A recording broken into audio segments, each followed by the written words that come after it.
दोडामार्ग तालुक्यातील जंगलमय भागात जंगल सफारीवर गेलेल्या मालवण तालुक्यातील युथ ब्रीड्सच्या सदस्यांना पट्टेरी वाघिणीचे दर्शन घडले आणि प्रतिक्रिया दिली। या पट्टेरी वाघिणीच्या दर्शनाने दोडामार्ग तालुक्यात पट्टेरी वाघाचे अस्तित्व पुन्हा एकदा अधोरेखित झाले आहे।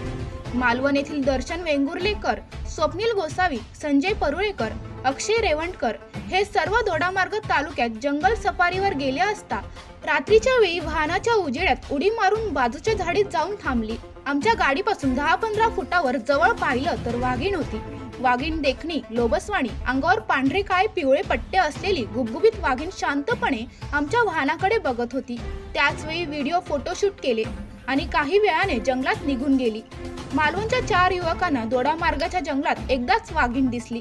त्यांनी तिचे नामकरण केलं। सुंदरा मनामध्ये भरली असे सगळे एकसाथ ओरडले। पंकज मडे, जनशक्ती, दोडामार्ग। अरे, तुम्ही अजून आमच्या चॅनलला सबस्क्राइब नाही केलं तर लगेच जनशक्ती चॅनलला सबस्क्राइब करा आणि बेल आयकॉनवर क्लिक करा आणि रहा अपडेट।